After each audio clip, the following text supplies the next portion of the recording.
धांगा था। बोले धांगा ले सकता हूं? बोले बिल्कुल ले लो। धांगा लिया और बाबा ने उसे लंबा करके बटा, मूर्ति के कान में से डाला, पार निकल गई। बोले महाराज जी 500 रुपए की है ना? मूर्तिकारक बोला हाँ ये 500 रुपए की है। दूसरी मूर्ति के कान में से डाला, अरे वो नीचे को पेट में को उतरा लेकिन धांगा पार नहीं हुआ। बोले ये 50,000 की है ना? जवाब दिया हाँ ये 50,000 की है। समझ गए ना? जीवन में जिस बात को हम अच्छी तरह अपने अंदर प्रवेश कर ले, अपने दिमाग में उतार ले, अपने जीवन की ओर उतार ले, उसकी कोई कीमत नहीं है।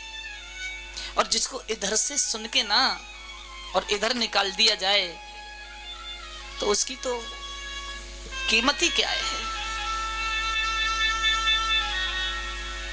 सुखदेव जी कह रहे हैं बेटा बड़े अच्छे राजा हैं, सब सुख है भगवान की कृपा से, लेकिन दुख एक ही बात का है, घर में पुत्र नहीं हुआ। पवर रेखा रोती है, हे भगवान एक बेटा मिल जाता है। और बात भी है कि जिस स्त्री की गोद में एक फूल सा खिलौना ना हो ना तो वो आंगन में अच्छी नहीं लगती। स्त्री जब भी अच्छी लगती है जब उंगली पकड़ के उसके साथ साथ एक छोटा सा बालक चलता है। बड़ी दुखी रहती है महाराज, कितनी दुखी कुछ पूछो मत। पति से कहा आंगन में मन नहीं लग रहा, पति ने कहा रथ ले जाओ, संग की सखियां साथ चली जाएंगी, जंगल में घूम के आओ, भ्रमण करो, जाओ मन तो लगेगा, मैं दरबार को जा रहा हूं। रथ जोड़ा, संग की सहेलियों के साथ चली, बड़े बड़े अपशगुन होने लगे। देखा ना आजकल माताएं घर से निकली बिल्ली आ गई, अरे ना जाने आगे क्या होने वाला है। कुछ आगे चले काला नाग आ गया, अरे काला नाग आगे पड़ गया, ना जाने क्या होने वाला है। कुछ आगे चले कौआ काव काव काव की बानी बोल रहा है, दीवार पर बैठा, अरे भैया ये कौआ अपशब्द बोल रहा है, कुछ अनहोनी होने वाली, अब आगे नहीं जाते। इस सब रानी के साथ होने लगा। संग की सहेलियों के साथ जंगल में पहुंची, ठंडी ठंडी हवा चल रही है और उस ठंडी ठंडी हवा में महारानी ने रथ को छोड़ दिया, अकेली जंगल में घूमने निकल गई। संग की सहेलियां अलग हो गई, स्वयं अकेली अलग हो गई। एक दुर्मिलिक नाम का राक्षस रहता है और उस दुर्मिलिक ने देखा ये तो बड़ी सुंदर रानी है, बड़ा कपट किया महाराज। पवरेखा के पति उग्रसेन का रूप बना के सामने आके खड़ा हो गया। अरे पवरेखा ना समझ पाई, एकदम बोली महाराज आप, हाँ आप यहां क्यों आ गए? जवाब दिया मेरा दरबार में मन नहीं लगा।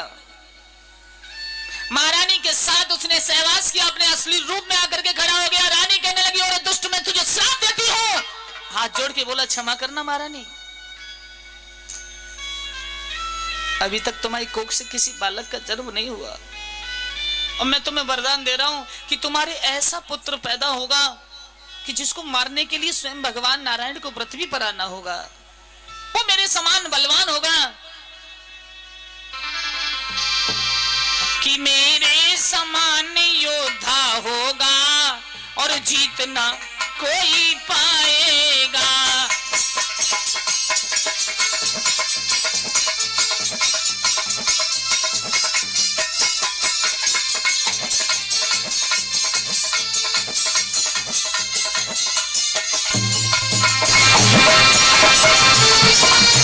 मेरे समान योद्धा होगा और जीत न कोई पाएगा, जिसके मारन को सुन रानी नारायण ही आएगा।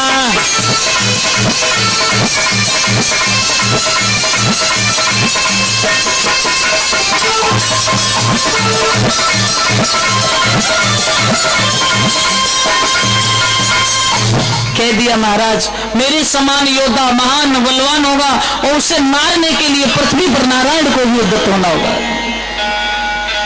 रानी ने श्राप नहीं दिया, घर आई, समय आने पर बड़ा सुंदर पुत्र पैदा हुआ। पुत्र पैदा होते ही पृथ्वी पर वृक्ष धाराशायी होने लगे, यमुना अपने वेग से ऊपर बहने लगी, देवता बैकुंठ छोड़ के इधर उधर कंदराओं में भाजने लगे, इंद्र का सिंहासन हिलने लगा, दैत्यगण भी महात्मा संत सब घबराने लगे। आज ये होने वाला क्या है? आसमान में बिजली धड़धड़ा रही है, अरे वर्षा हो रही है।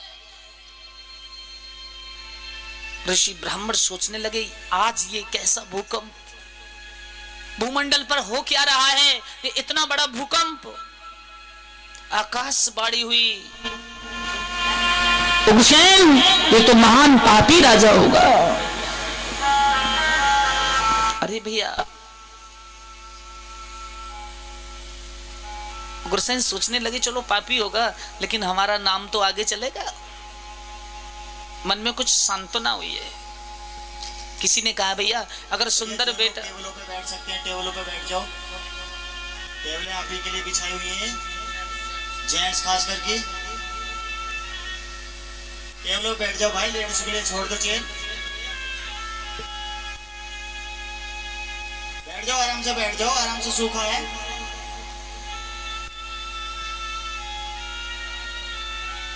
किसी ने कहा महाराज अगर सुंदर बेटा नहीं तो अगर काना भी आ जाए तो भी अच्छा है, मां के लिए तो काला भी अच्छा है। देखा यशोमती मैया काले कृष्ण पर कितनी दीवानी, कन्नुआ कह के बुलाती, बड़े अच्छे लगते हैं भगवान आंगन में। उग्रसेन बोली चलो बुरा है, लेकिन आने वाले समय में मेरे राज्य चलाएगा, मेरे नाम का आगे रोशन करेगा। विद्वान बुलाए हैं, नाम रख दिया कंस।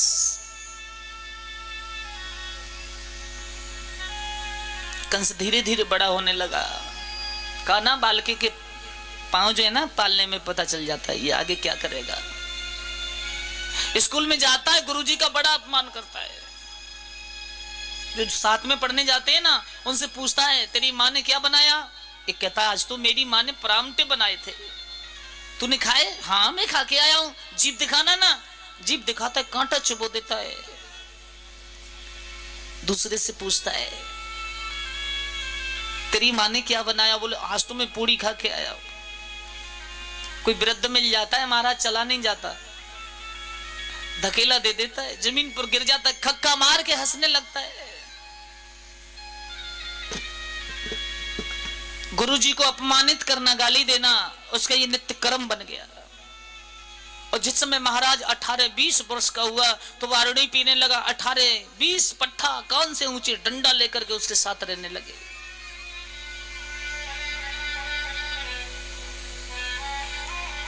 एक दिन यमुना के किनारे खड़ो महाराज, 18-20 पट्ठा भा के साथ खड़े, वृंदावन नंद गांव बरसाने से गुजरियां जा रही हैं दूध दही बेचने मथुरा। आजकल तुम अब तो कस शहर में आ गई हो ना, काऊ जमाने में दूध नहीं बिकता था, बिकता था यशोदा मैया? नहीं बिकता था। माँ घी निकालती थी और तुम घी बेचने जाती थी। कहाँ? जो बड़ा कस्बा होता था उस कस्बे में तो दूध दही घी बेचने जाती हैं गोपिकाएं। कंस ने एक दिन सबको खड़ा कर लिया, यहीं खड़ी हो जाओ, एक भी आगे नहीं जाओगी। हाथ में बड़ा अच्छा सा सोटा ले लिया। कितनी विवाहिता हो? एक कहने लगी भैया मेरा विवाह वृंदावन में हुआ, दूसरी बोली ना भैया मेरे गोकुल में हुआ। कंस कहने लगा क्या मथुरा के लड़के मर गए थे जो तुम्हारे पिताओं ने तुम्हारा विवाह वृंदावन में किया, गोकुल में किया? मारे मारे कोड़ हो के मारे उनकी तन की खाल को खींच देता है।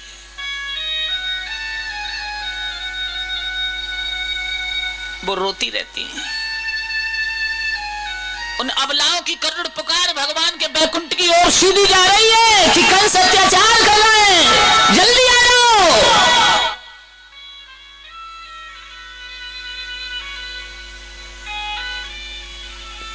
सभी ने जाके अपने अपने घर कह दिया आज के बाद दूध दही बेचने हम मथुरा नहीं जाएंगे। सभी यादव इकट्ठे हुए भैया और महाराज उग्रसेन की सभा में पहुंच गए। महाराज की जय हो। उग्रसेन बोले, अरे भैया, आज से पहले इतने यादव कभी नहीं आए यहां पर इकट्ठे होके। कौन सी मुसीबत है?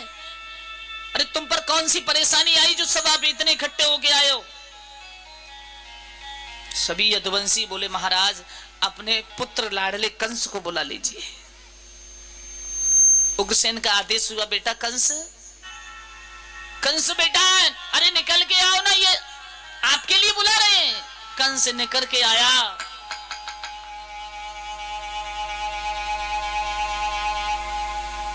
दारू पिए हुए एकदम मस्त,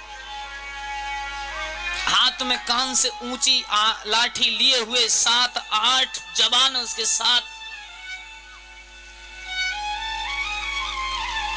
सभी यादव बोले, महाराज तुम्हारे पुत्र ने हमारी बेटियों पर जुल्म किया है, पाप किया है। उग्रसेन बोले, बेटा ऐसा ही किया ना, कुछ नहीं बोला।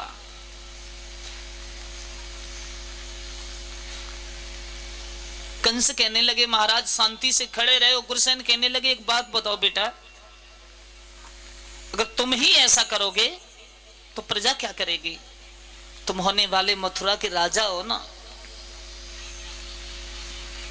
कंस कहने लगा, वाह, अब हमें पता है तुम बुढ़े हो गए, तुम्हारी बुद्धि सठियाई गई, तुम राज्य करने के योग्य नहीं।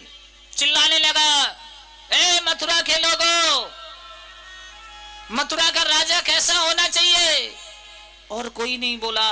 जो 18 मित्र उसके थे, भोजराज कंस जैसा होना चाहिए। दौड़ा, अपने पिता को पकड़ा, हाथों में हथकड़ियां डाली, पैरों में बेड़ियां डाल के जेल खाने में बंद कर दिया और मथुरा का मुकुट ताज बांध के सिंहासन पर खुद बैठ गया। अब हो गया कंस मथुरा का राजा।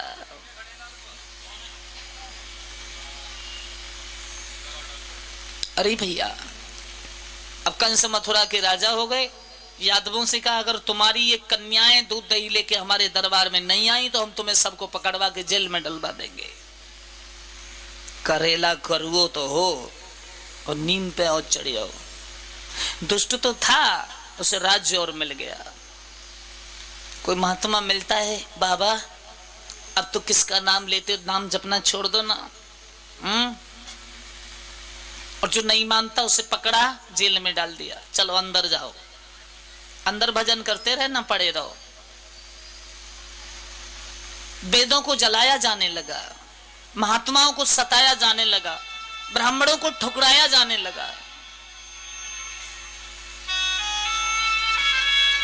पृथ्वी रोने लगी, ये पाप अब नहीं सहे जाते।